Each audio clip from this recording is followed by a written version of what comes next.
Last night, you generated an entire world. People, places, conversations, a plot. You lived inside it and believed every second of it.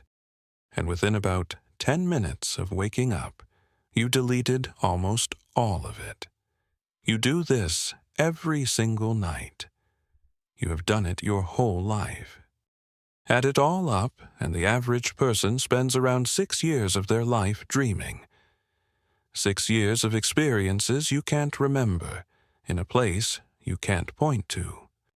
So, where exactly do you go? Tonight, we'll cover what science actually knows, and then one idea that goes considerably further than that. Welcome to the world of strange. Start with the mechanics, because they're stranger than the mystery. Most vivid dreaming happens in a stage called REM sleep, rapid eye movement. It was only properly identified in 1953. Your eyes flick back and forth under your eyelids. Your heart rate becomes irregular. Your brain lights up nearly as much as it does when you're awake. And here's the part that should unsettle you. During REM, your brain paralyzes your body. Almost every voluntary muscle is switched off at the brainstem. You are, briefly, locked inside yourself every night. There's a good reason for it. You're acting out a dream, and the paralysis stops you actually doing it. But occasionally, the timing slips. You wake up before the paralysis lifts.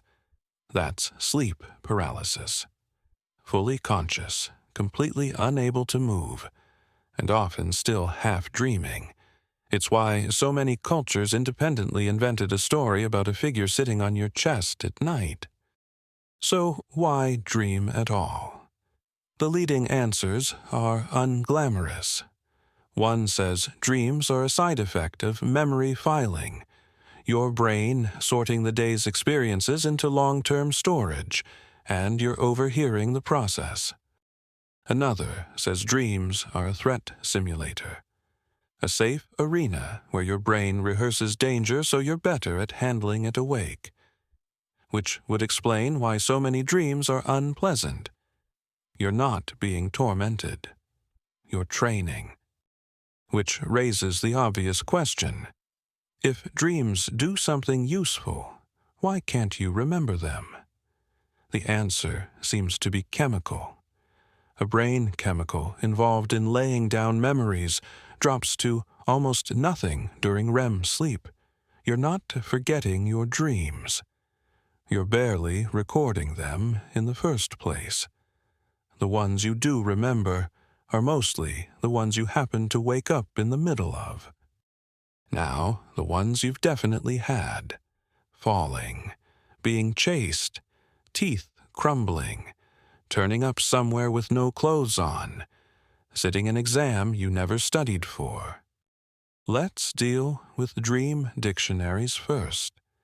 The ones that tell you a snake means betrayal and water means emotion. There's no evidence behind any of it. Those meanings were assigned, not discovered, and they change completely depending on which culture wrote the book. What the research does support is much simpler and, honestly, more useful. Dreams tend to reflect what you're already preoccupied with, not in symbols, in feelings. So, teeth falling out isn't a coded message about your mother. It's a very common dream that clusters around feelings of loss of control and being seen. Some researchers think it's linked to something as mundane as jaw tension while you sleep. Falling dreams cluster around instability. Being chased clusters around avoidance, something you're not dealing with, given a shape and a pair of legs. Recurring dreams work the same way, just louder. A dream that keeps coming back usually maps onto something unresolved that keeps coming back. It stops repeating when the thing does. And nightmares aren't randomly distributed either. They cluster in the last few hours before you wake, because REM periods get longer as the night goes on. The worst dream of the night is usually the last one, which is also the one you remember. Your sleep is probably less horrible than it feels. The honest summary is this: your dreams aren't sending you messages. They're showing you your own emotional weather, badly translated. The content is mostly noise. The feeling underneath it usually isn't. A handful of things about dreaming that sound made up. Most people can't read properly in a dream. Look at text, glance away, look back, and it's changed. Same with clocks and light switches. Lucid dreamers use exactly this as a test to work out whether they're awake. People blind from birth still dream, just not visually. Their dreams are built from sound, touch, taste, and smell. People who lost their sight later in life often keep dreaming in images for years afterwards. And this one is remarkable. Researchers have held real conversations with sleeping people. Lucid dreamers, wired up in a lab, were asked simple maths questions and answered correctly using deliberate patterns of eye movement, the only muscles not paralyzed. They were asleep, dreaming, and replying. Here's a strange one. Studies found that people who grew up watching black and white television were far more likely to report dreaming in black and white. Your dream world borrows its production values from your childhood. And one popular claim worth correcting. You've probably heard that your brain can't invent faces, that everyone you see in a dream is someone you've actually met. It's a great line. There's no solid evidence for it. Nobody has ever run the study that would prove it. Now we leave the science, and I want to be completely upfront about that. What follows is a theory in the loose sense, an idea, not a finding. Because there's one thing the tidy explanations handle badly. Almost everyone has had the experience of walking into a real place and recognizing it from a dream. Not a similar place, that one. The usual answer is that you're misremembering, that you retrofitted the dream after the fact, which is probably right. But it's an explanation that never quite satisfies the person it happened to. There's a serious idea in physics called the many worlds interpretation. It suggests that every time a quantum event could go more than one way, reality doesn't pick. It branches. Every possible outcome happens in a separate parallel version of everything. If that's true, there are versions of you living lives that diverged from yours a second ago, a year ago, a lifetime ago. Not metaphorically, actually. Now, here's the leap.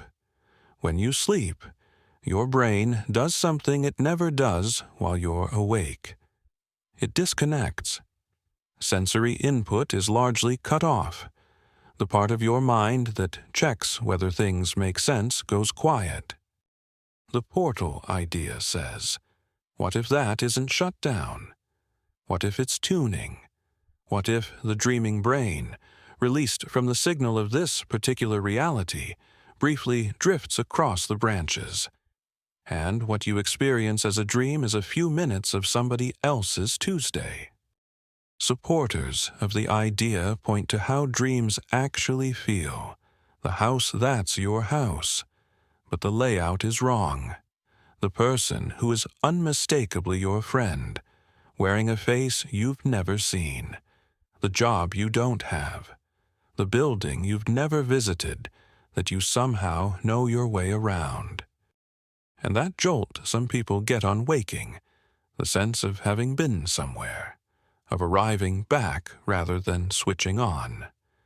The portal idea calls that re-entry. So let's be fair to it, and then honest about it. The problem is that everything the portal theory explains is already explained by something much duller. Your brain recombines fragments, a hallway from your school, a voice from a phone call, a feeling from last week, and stitches them together without a fact-checker on duty. Of course, it produces a house that's almost right. It's building it from parts. And there's a deeper problem. The portal theory doesn't predict anything. There's no experiment that could come back and say no. An idea that can't possibly be wrong isn't a theory yet. It's a story. But notice why it's so appealing. It takes the least explicable thing about being a person, that you construct entire worlds every night and then lose them, and gives it somewhere to go. Tonight, you'll build a place. You'll meet people who don't exist. You'll believe all of it completely, and then lose nearly every trace of it before you've finished your first cup of coffee. Whether that's your brain doing housekeeping or a door swinging open somewhere it shouldn't, nobody can tell you for certain. Sleep well, and if you wake up somewhere unfamiliar tonight, try to read something. It's the fastest way to find out where you actually are.